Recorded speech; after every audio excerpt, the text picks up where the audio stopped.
అనుముల కొండల్ రెడ్డి రేవంత్ రెడ్డి గారికి స్వయాన తమ్ముడు. ఆయన లింక్డ్ ఇన్ ప్రొఫైల్ ఇది. ఇందులో ఏం చెప్తున్నాడంటే, నేను చైర్మన్ గా ఉన్నాను టెసరాక్ట్ అనే ఒక కంపెనీకి అని చెప్పి కొండల్ రెడ్డి గారు ఇలా స్పష్టంగా రాశారు. ఆచి చికెన్ మసాలా, టెసరాక్ట్ అడ్వాన్స్డ్ సిస్టమ్స్ కి, భూపాల్ ఇన్ఫ్రాస్ట్రక్చర్ కి నేను బాధ్యుడిని అని చెప్పి కొండల్ రెడ్డి గారు రాసుకున్న వారి లింక్డ్ ఇన్ ప్రొఫైల్ ఇది. అదే సంస్థ టెసరాక్ట్ అనే సంస్థ ఏర్పాటు చేసిన ఒక కార్యక్రమం, ఏరోస్పేస్ అండ్ డిఫెన్స్ కంపెనీ నేను అని చెప్పుకొని ఏర్పాటు చేసిన ఈ కార్యక్రమానికి అమెరికన్ కాన్సుల్ జనరల్ కూడా అటెండ్ అయిన విషయం. తర్వాత కొండల్ రెడ్డి గారు ఈ మధ్య కాలంలో మరి సడన్ గా ఆయన ఏం చదువుకున్నాడో ఏం చేశాడో నాకు తెలియదు, కానీ సడన్ గా యుఎస్ ఇండియా స్ట్రాటజిక్ పార్ట్నర్షిప్ ఫోరంలో ఎగ్జిక్యూటివ్ బోర్డులో టెసరాక్ట్ చైర్మన్ గా ఆయన జాయిన్ అయ్యారు అని చెప్పేసి వారు స్వయంగా లింక్డ్ ఇన్ లో పెట్టుకున్న వ్యవహారం. US India strategic partnership forum కూడా we are delighted to welcome Shri Kondal Anumula chairman of Tesseract advance systems అని చెప్పి వాళ్ళు కూడా ఇచ్చిన ఇగో వారి స్టేట్మెంట్.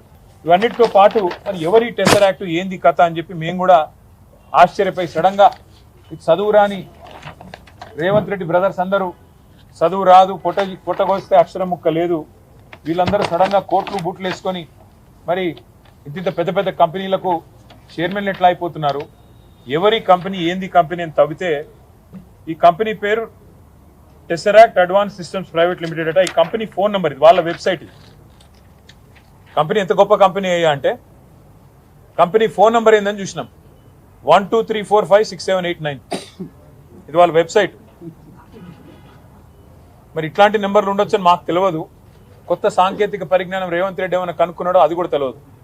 మరి కంపెనీ ఎవరు ఏంది వీళ్ళ కథ ఏంటంటే ఒక్క ఉద్యోగి లేడు, నో ఎంప్లాయీ, జీరో ఎంప్లాయీ. ఇది నేను చెప్పట్లేదు, వాళ్ళే చెప్పారు. నెంబర్ ఆఫ్ ఎంప్లాయీస్ ఇది వాళ్ళ స్టేట్మెంట్. మార్చ్ 31, 2025 నాడు ఎంతమంది ఉన్నారు ఎంప్లాయీస్ అంటే ఒక్కడు కూడా లేడు, 0. ఎక్కడుందా కంపెనీ అంటే ఊరు లేదు, పేరు లేదు, ఎక్కడో పటాన్ చెరువులో ఒక చిన్న ఇల్లు అడ్రస్ పెట్టుకున్నారు. అంటే పేడప్ క్యాపిటల్, కంపెనీ యొక్క పేడప్ క్యాపిటల్ అంటే ఒక కంపెనీ పెట్టినప్పుడు మూలధనం ఎంత, ₹1,00,000. కంపెనీ పేడప్ క్యాపిటల్ ₹1,00,000, ఎంప్లాయీ ఒక్కడు లేడు, చైర్మన్ ఎవడయ్యా అంటే అనుముల కొండల్ రెడ్డి. మరి దీనికి రేవంత్ రెడ్డి గారి ప్రభుత్వం ఏం కేటాయించిందో తెలుసా? 1 కాదు 2 కాదు, రేవంత్ రెడ్డి గారి ప్రభుత్వం ఇవాళ విలువైన 200 కోట్ల రూపాయల విలువైన 5 ఎకరాల భూమిని ఈ ₹1,00,000 పెయిడప్ క్యాపిటల్ ఉన్న కంపెనీకి కేటాయించి అతి పెద్ద కుంభకోణానికి పాల్పడ్డది. ఇది మొదటిది కాదు, ఇది అనుముల కొండల్ రెడ్డి వ్యవహారం. ఆచి చికెన్ మసాలా.